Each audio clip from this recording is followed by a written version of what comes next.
मेरी बहन 2 माह पहले दुबई में इस लड़के से मिली थी। मुझे ये बात भी मेरी बहन ने बताई थी। फिर कहती है पुलिस कि क्या ये तुम लोगों का कोई रिश्तेदार है, रिलेटिव है? कहता है बिल्कुल भी नहीं, ये हमारा रिश्तेदार बिल्कुल नहीं है, ये अजनबी है। मेरी बहन ने मुझे बताया था कि मुझे एक लड़का मिला है दुबई में, उसका नाम अली रज़ा है और वो बहुत अच्छा है। इसके अलावा इस कत्ल के मुतल्लिक मैं कुछ भी नहीं जानता। पुलिस कहती है कि मामला तो सॉर्ट आउट तब होगा जब अली रज़ा गिरफ्तार होगा और मज़ीद उससे तफ्तीश होगी। तो पुलिस आगे फिर काम करना शुरू कर देती है। अब मैं एग्ज़ैक्टली डिटेल्स की तरफ आती हूँ। वीरा जोनाथन जो है ये इस्लामाबाद में रहती है और जो केस मैं आपको सुना रही हूँ ये फैमिली पूरी ही इस्लामाबाद की फैमिली है। वीरा का जो शौहर है इसका नाम है जोनाथन मुनव्वर। अच्छा, जोनाथन मुनव्वर भी फाइनेंशियली तौर पे बड़ा स्ट्रांग है और वीरा जो है वो भी फाइनेंशियली तौर पर बहुत स्ट्रांग है। यानी हम ये नहीं कह सकते कि ये कोई गरीब फैमिली है। They are well settled and strong. अच्छा, इनकी आपस में बनती नहीं है, इनका आपस में झगड़ा बहुत ज़्यादा रहता है और अक्सर औकात झगड़ा रहता है। वो झगड़ा इतना बढ़ जाता है कि ये एक-दूसरे से फासले पे ही हमेशा रहते हैं, स्पेस में रहते हैं हमेशा। झगड़ा चलते-चलते 2022 में केस किया वीरा ने अपने शौहर पर खुला का और उससे खुला लेकर अलहदा हो गई। ना सिर्फ खुला बल्कि उस पर हर्जाने का भी एक नोटिस दायर किया, जो कि सिलसिला अदालत में अभी चल रहा है। अब शौहर जो है वो भी फाइनेंशियली तगड़ा है, पूरी टक्कर का है, तो वो भी पूरी टक्कर के ज़रिए से अदालती मामलात को इसके सामने खड़े होके लड़ रहा है, हल कर रहा है। वीरा की वालिदा जो हैं वो दुबई में रहती हैं अपने बेटे के साथ। तो वीरा का भाई जो है वो दुबई में हो गया, वालिदा दुबई में होगी, तो ये भी दुबई चले गई अपने भाई के पास टाइम गुज़ारने के लिए।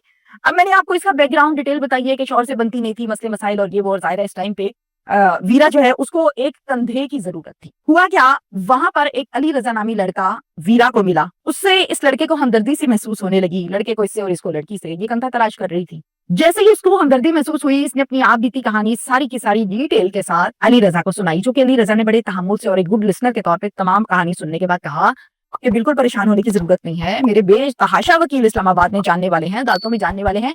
तुम्हारे केस को मैं खुद हैंडल कर लूँगा, तुमने बस परेशान नहीं होना।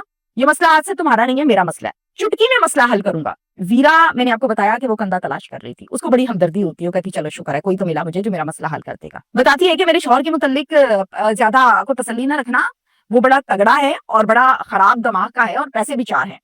कहता है किसी किस्म का कोई मसला नहीं है, तुम तसल्ली रखो। दुबई में अली रज़ा से मिलने के बाद वीरा ज़हनी तौर पर सैटिस्फाइड हो गई थी, मुतमईन हो गई थी और पुरसकून नज़र आती थी। 9 दिसंबर को अदालत में पेशी थी।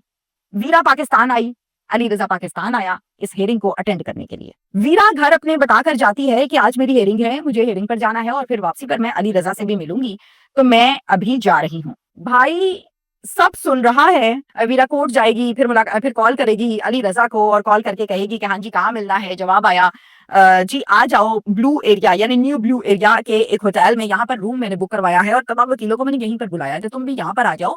यहाँ पर बैठ के तमाम डिस्कशंस हम आपस में कर लेंगे और इंशाल्लाह ताला तुम्हारा मसला जो है वो हल हो जाएगा, फिर तुम चली जाना वीरा। ये सारी बात जो है भाई जो है वो पुलिस को बता भी रहा है साथ-साथ। ठीक हो गया जी? कि मुझे मेरी बहन ने ये सारा कुछ बताया था। 10 तारीख को मिलती है वीरा की लाश होटल के कमरे से। ये सारी इन्फॉर्मेशन जो दी जा रही है ये भाई की जानिब से दी जा रही है। अब मतलूब था अली रज़ा और बहुत ज़्यादा ज़रूरी था उसका मिलना। पुलिस कार्रवाइयाँ करती है, रेड्स करती है और अली रज़ा को गिरफ्तार कर लेती है। आकर पूछती है कि भाई बाकी बातें बात की हैं, कत्ल तुमने किया या नहीं? कहता है कि मैंने ये कत्ल किया है। बड़ा मुतमईन होके इक़बाल जुर्म कर लेता है। पुलिस पूछती है भाई क्यों किया? चक्कर क्या है? क्यों कत्ल किया तुमने लड़की को? कहता है जवाब में, अब ये जो सारी की सारी स्टेटमेंट मैं आपको बताने लगी हूँ ना, ये एक्यूज़ स्टेटमेंट है, यानी मुल्ज़िम की स्टेटमेंट है और इसको निथारना और तस्दीक करना इन्वेस्टिगेशन वालों का काम है। जो मुझ तक पहुंची वो मैं आपको बता रही हूँ। कहता है कि मेरी मुलाकात इस लड़की से दुबई में हुई थी और मेरा फिर इसके साथ आहिस्ता-आहिस्ता बहुत जल्द एक रिलेशन डेवलप हो गया। ये चूंकि डिवोर्स थी, कंधा तलाश करती थी, इसको मर्द का सहारा चाहिए था और मुझे इस जैसी एक खूबसूरत लड़की, तो मेरी नीयत इस पर खराब हो गई और मैंने इसके साथ सेटिंग कर ली। मैं यहाँ पर इसको ये कहकर लाया था कि तुम्हारी मुलाकात करवाऊंगा यहाँ पर वकीलों से और बड़े सीनियर वकील हैं, तो तुम होटल के कमरे में आ जाओ। ये होटल के कमरे में वकीलों को मिलने के लिए आई थी, लेकिन हकीकतन यहाँ पर कोई वकील नहीं था। मेरा मकसद सिर्फ और सिर्फ इस लड़की के साथ टाइम स्पेंड करना था। अब जब हम रूम में गए तो हमारा झगड़ा हो गया। पुलिस ने पूछा क्यों झगड़ा हो गया? जवाब देता है कि मुझे कुछ दिनों से ऐसा महसूस होता था कि ये मुझे इग्नोर कर रही है, तो मुझे बहुत बुरा लगता था कि ये मुझे इग्नोर क्यों कर रही है। फिर जब मुझे महसूस हुआ कि ये इग्नोर कर रही है तो मैंने वजह तलाश की, तो मुझे शक हुआ कि इसकी कहीं और दिलचस्पी हो गई है, किसी और को पसंद करने लगी है और इस वजह से मेरी मुझे झंडी करा रही है।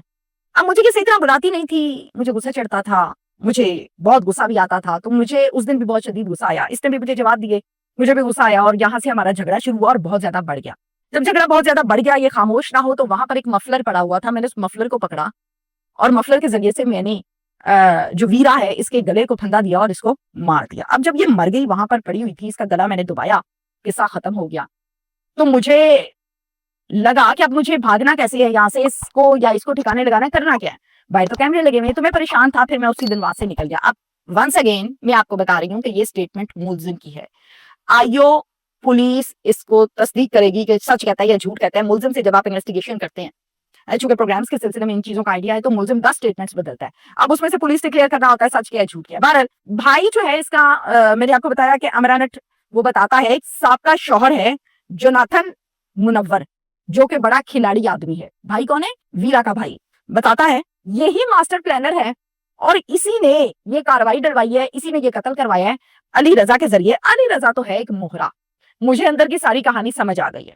अब ये सारी बातें कौन कर रहा है? इसका भाई कर रहा है। अब पुलिस जो है वो तस्दीक करेगी कि क्या सच है क्या झूठ है। सबूतों को, टाइमिंग्स को, फोरेंसिक को, तमाम चीजों को मैच करने के बाद कोई हतमी राय इस हवाले से पुलिस जो देगी, वो इंशाल्लाह हम आप तक पहुंचाएंगे। मैं आपको जरूर बताऊंगी।